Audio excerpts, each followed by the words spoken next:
Hello students, let us study about the brainstem today. So what is brainstem? So we have studied about the different parts of the brain, which is the cerebrum, cerebellum, and the brainstem. So the brainstem is the part of the brain which is present between the spinal cord and the diencephalon. So this is the brainstem. It consists of three structures. What are they? They are the medulla oblongata, pons, and midbrain. So, what are the three structures of the middle of the brainstem? They are the medulla oblongata, pons, and midbrain. So, from the brainstem, there is a reticular formation extending through the brainstem. Is the reticular formation, which is a network-like region of gray and white matter, interspersed gray and white matter. So, this is what we are going to study today. Here in this picture, you can see the medulla oblongata in relation to the rest of the brain structure.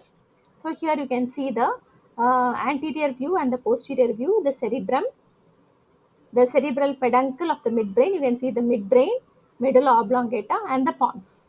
See, you have the midbrain first, followed by the pons, and the medulla oblongata is in the end. So you can say medulla oblongata is inferior to the pons, and pons is inferior to the midbrain. So these three forms the brainstem. So medulla oblongata is the connection between the brain and the spinal cord. And on the right hand side, you can see a number of cranial nerves. So there are 12 cranial nerves. They are the olfactory nerve fibers. These are the optic nerves. These are the oculomotor nerves. This is the cochlear nerve, which is the 1, 2, 3, 4th nerve.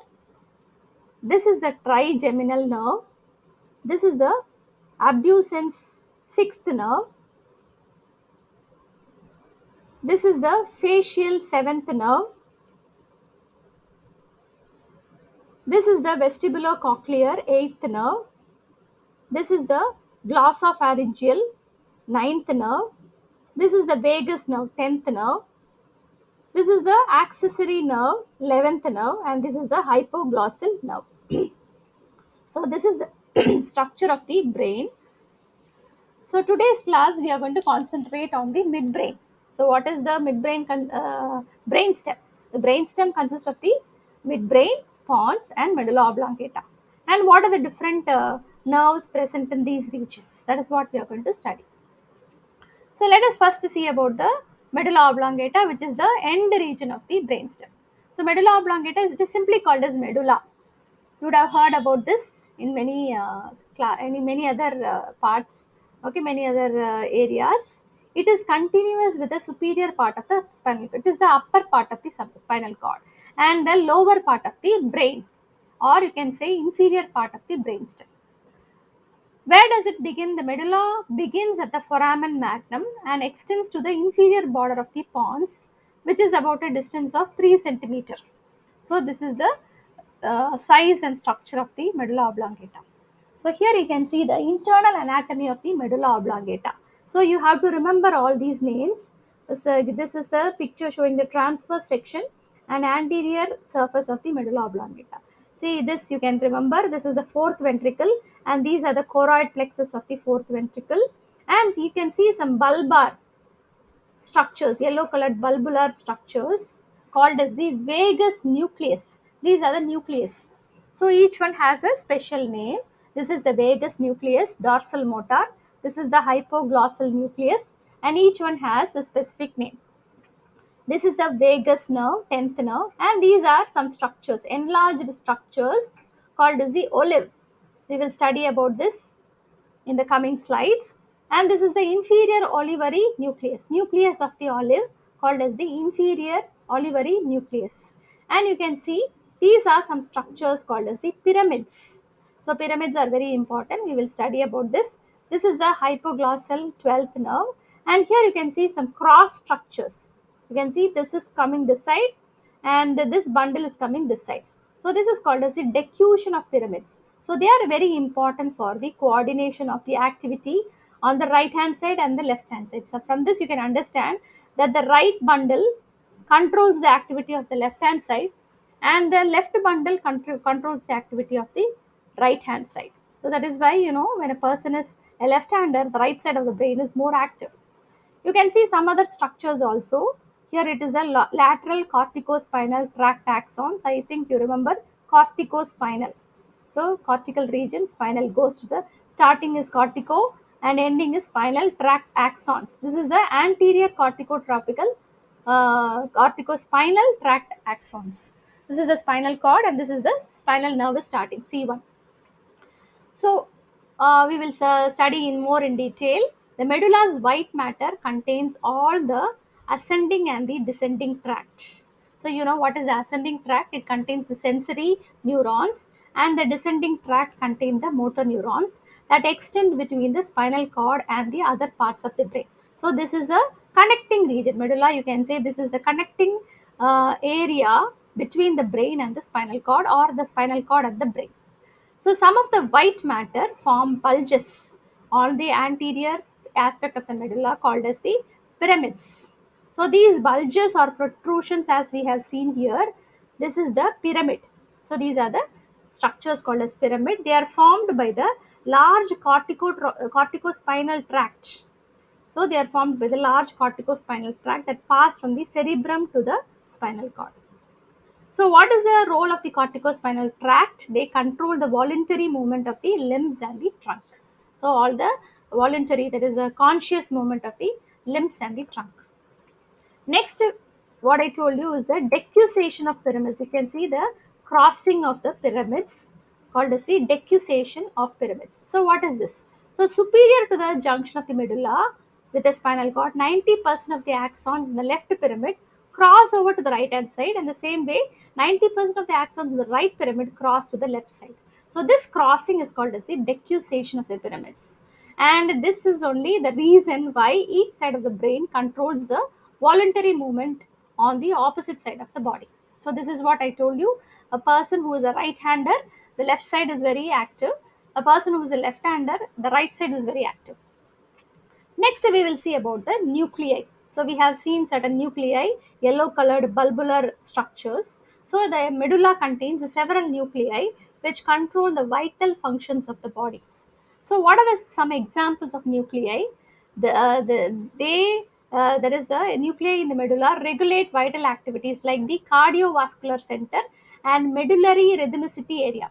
I think you would have heard about this medullary rhythmicity area when you studied about the lungs.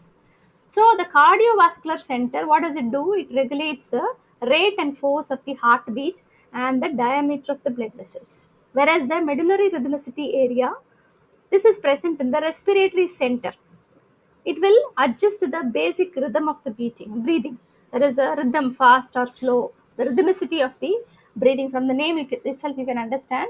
It will control or regulate the medullary rhythmicity of the respiratory breathing. So the medulla, apart from this, it also controls other activities like vomiting. These are all reflex actions. Vomiting, you can say regurgitation, swallowing, sneezing, coughing, and hiccuping. So these are the different functions that medulla uh, controls, medulla oblongata. So the vomiting center of the medulla causes vomiting. So you know what is vomiting? It is the expulsion, forcible expulsion of the contents of the upper GI tract through the mouth. That is called as vomiting. Deglutition. So deglutition, it is swallowing. So the deglutition center is present in the medulla. So swallowing of a mass of food when you are chewing and eating from the oral cavity of the mouth into the pharynx, throat. Next is sneezing. Sneezing involves the spasmodic contraction of the breathing muscles that forcefully expels some air. That is when there is some disturbance in the nose.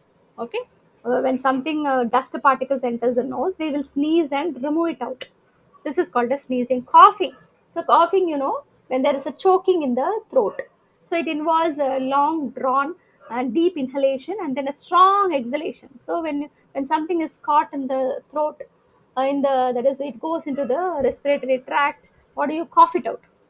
So suddenly, I mean, a blast of air is sent through the upper respiratory passage, and the food, whatever it is thrown out of the mouth. That is coughing. So hiccuping. Hiccuping is caused by spasmodic contraction of the diaphragm. So that is the resulting in the production of a sharp sound during inhalation. This is hiccups. So the medulla controls these centers also. Olive. So we have seen a structure called as olive, which is present lateral to each pyramid. It is an oval shaped swelling called as olive. So within the olive, there are some nucleus called as the inferior olivary nucleus, which receives input from the cerebral cortex. There are some red nucleus also present in the midbrain and spinal cords. So the inferior olivary nucleus receives some input from these regions: cerebral cortex, nucleus, red nucleus of the midbrain, and spinal cord. So neurons of the present in the inferior olivary nucleus will have their axons extended into the cerebellum. So what do? They regulate the activity of the cerebellar neurons.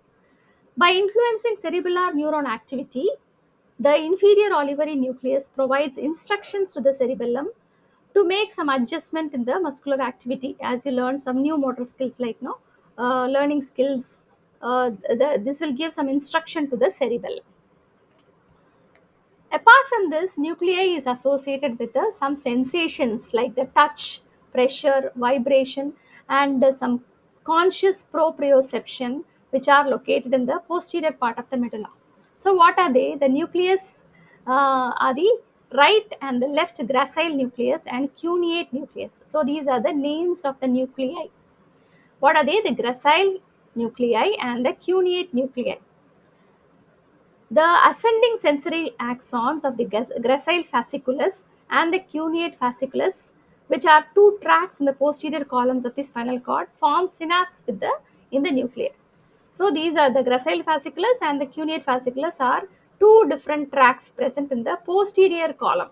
You know what is the posterior column of the spinal cord? They forms synapse with the nuclei, with the gracile nuclei and the cuneate nuclei. The gracile fasciculatus forms a synapse with the gracile nuclei, and the cuneate fasciculus will form a synapse with the cuneate nuclei. So the postsynaptic neurons relay the sensory information from the spinal cord to the thalamus and the opposite side of the brain. So this is what the sensory neurons transmit information from the spinal cord to the brain, opposite side of the brain. So the axons ascend to the thalamus in a band of white matter called the medial lemniscus. So from the white matter, there is the postsynaptic neurons from the nuclei, gracile nuclei and the cuneate nuclei. The axons will go upwards, transmit the impulse upwards to the thalamus. How? In a band of white matter called the medial lemniscus. So this will extend or pass through the medulla, pons, and the midbrain into the thalamus. So the tracts of the posterior column and the axons of the medial lemniscus, collectively they are called as the posterior column medial lemniscus pathway. So they travel to the thalamus through the medulla, pons, and the midbrain, or simply called as the brainstem. So apart from this, the medulla contains nuclei that are components of the sensory pathways for gustation, which is the taste, audition, hearing, and equilibrium, that is a balance. So gustatory, gustatory nucleus, which is a part of the medulla, it is a part of the gustatory pathway from the tongue to the brain. What does it do? It receives the gustatory input from the taste buds of the tongue. Next is a cochlear. From the name itself, you can understand. Cochlear nuclei is a part of the auditory pathway from the inner ear to the brain. They receive the auditory input from the cochlea of the inner ear. Next is the vestibular nuclei.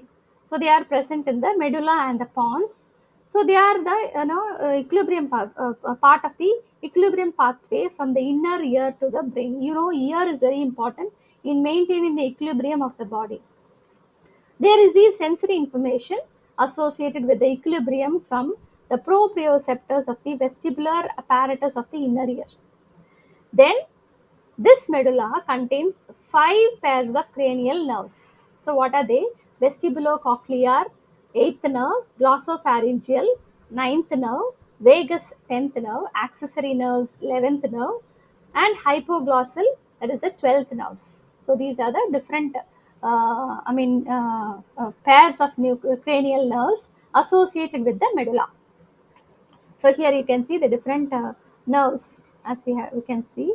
The five pairs of nerves are seen here, and you can see the structures of the medulla oblongata, pons, and the midbrain.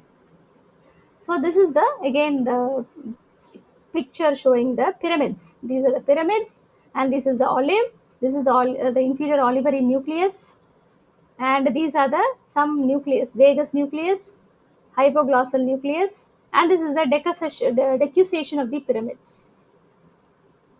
Now let us see what is pons.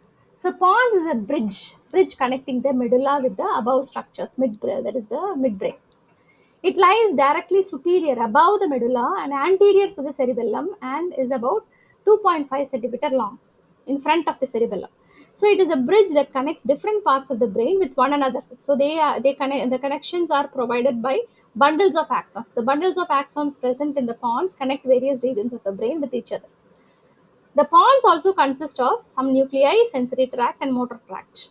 So, signal for various movements, voluntary movements from the motor area of the cerebral cortex are relayed through several pontine nuclei into the cerebellum.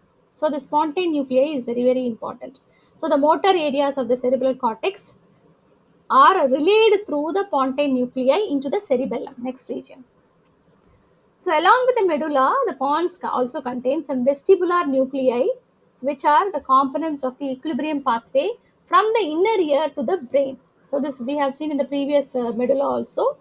Other nuclei are the pneumotaxic area. So, pneumotaxic area and the apneustic area of the respiratory center. So, we have studied about this also, just to go through the mechanism of regulation of the breathing. So together with the medullary rhythmicity area and the pneumotaxic and apneustic area, they will control the breathing. So what are the cranial nerves present here in the pons? They are the trigeminal nerve, abducens, sixth nerve, facial, seventh nerve, and the vestibulocochlear nerves. There are four pairs of cranial nerves present in the pons. Now let us see what is the midbrain. So the midbrain is otherwise called as the mesencephalon. There is no division of the mesencephalon. Right from the birth, there is the mesencephalon is directly converted into midbrain and the aqueduct. So it extends from the pons to the diencephalon, and the length is around 2.5 centimeter. So the aqueduct of the midbrain is called as the cerebral aqueduct, passes through the midbrain connecting the third ventricle to the fourth ventricle. This also contain nuclei and the tracts just like the medulla and the pons. So the anterior part of the midbrain contains a pad bundles of axons called as the cerebral peduncles. So what are the cerebral peduncle means? It's like no little feet. These cerebral peduncles consist of axons of the corticospinal. So the axons of corticospinal, corticopontine, corticobulbar tracts are present in the cerebral peduncles. What do? They conduct nerve impulses from the motor areas of the cerebral cortex to the spinal cord, pons, and medulla. So this is the functions of the peduncles. So here you can see this is the cerebral peduncle. You can see this is the midbrain. So it connects the pons to the diencephalon. So you can see this is the cerebral peduncle. So you can see some structures called the tectum. So the tectum consists of superior colliculi and the inferior colliculi. See there are some such structures are present, and there are some nucleus. So the nucleus are the medial geniculate nucleus, lateral geniculate nucleus. Apart from this, you can see the nerves present here, and here it is the superior cerebellar peduncle and middle cerebellar peduncle. So these peduncle, there are some more peduncles which we had seen in the previous slide, and this is the cuneate fasciculus and the gracile fasciculus. So we have seen this also in the previous slides. So what is tectum? The posterior part of the midbrain is called as tectum. So it contains four rounded elevation, as we have seen, the two superior colliculi and two inferior colliculi. So what is two superior colliculi? They are the superior elevations of the midbrain. Okay, so what do? They serve as reflex centers for certain visual activities. That is the role of the superior colliculi. So the retinal, the visual, that is the moving of a car. So it transmits the neural circuit from the retina of the eye to the brain, that is to this region, superior colliculi, to the extrinsic eye muscle. So the moving of a car, scanning a stationary object or scanning a line as you read, all these are under this control. So it is not only that, it also is responsible for the movements of the head, eye, and the trunk in response to the visual stimuli. So when somebody is going to poke your eye, you tend to move your head, protect your eye from being poked. So that in response to what you see, okay, the movement of your head, eyes, or trunk, or body, or whatever it is. So that is also in relation. The control area is a superior colliculi. So what is the inferior colliculi? So they are part of the auditory pathway. What you hear.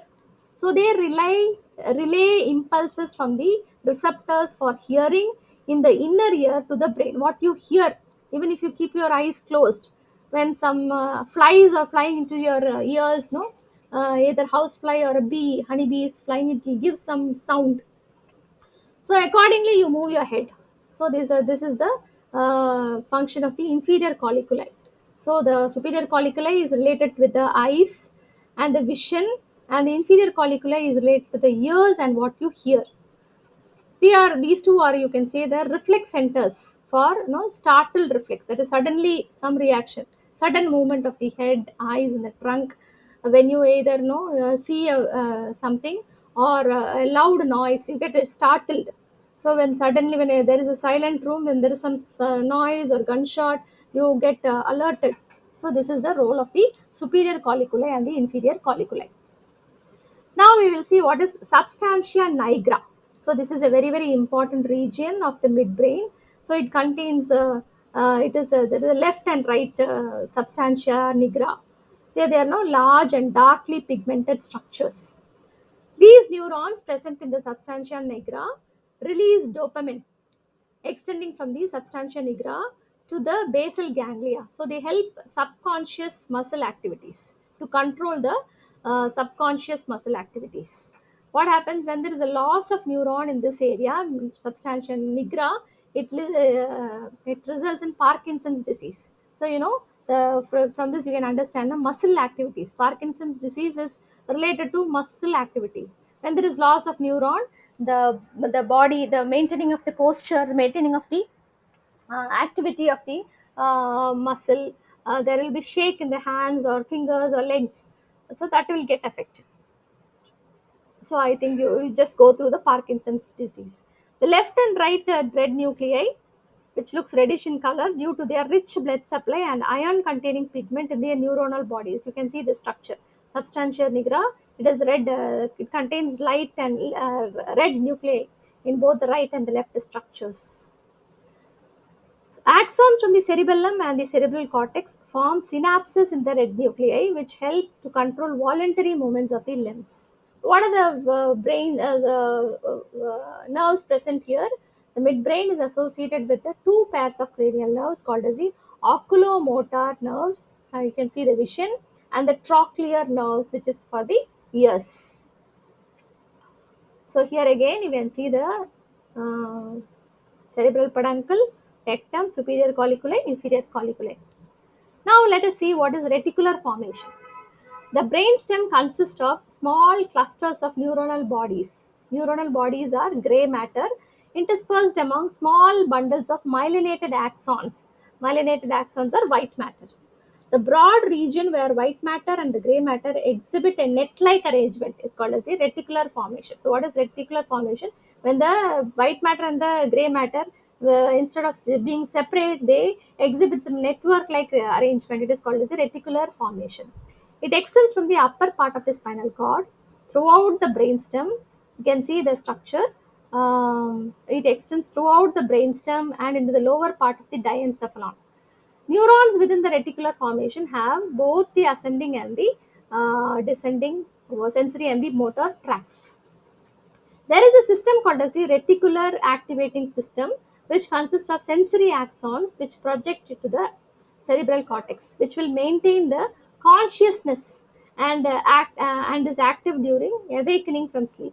When you awaken from sleep, sometimes you will not understand whether it is a dream or whether you are already awake. It will take some time for us to realize and be alert of the surroundings. So this is will help us to maintain consciousness. If this is affected, then the consciousness also will get affected. Suppose, for example, we awaken to the sound of an alarm clock. Sometimes when the alarm is very near to the ears, okay, you suddenly get up with a shock.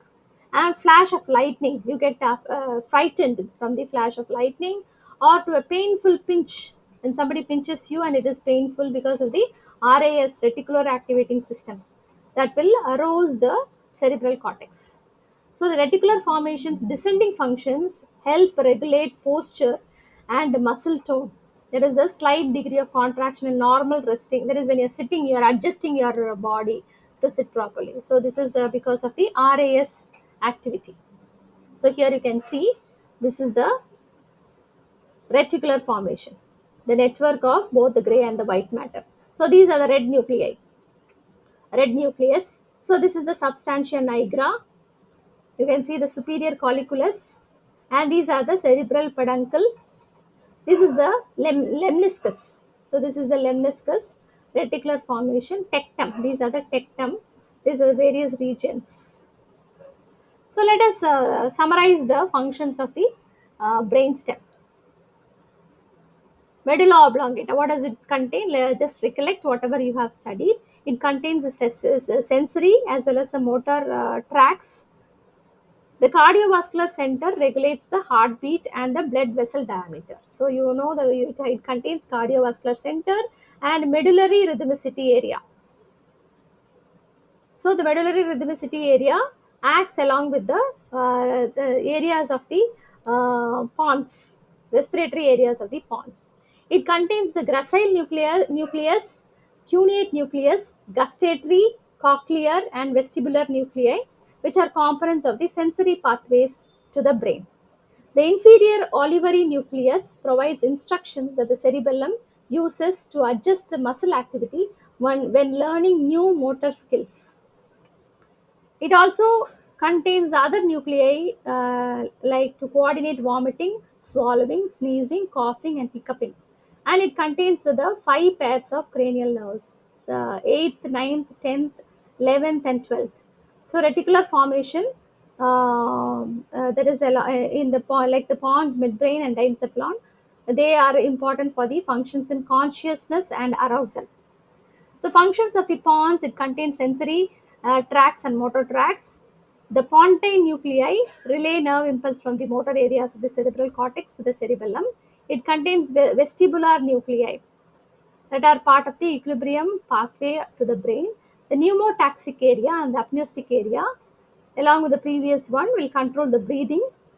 It contains four cranial nerves, 5, 6, 7, and 8. Whereas the midbrain contains several sensory tracts and motor tracts also. It also contains superior colliculi and inferior colliculi. So they respond to the movement of the head, eyes, and trunk. The substantia nigra and the red nucleus contribute to the movement of the movement of the body. It also contains two cranial nerves, the third and the fourth cranial nerve. So this is all about the brainstem. So let us study about the cerebellum in the next class.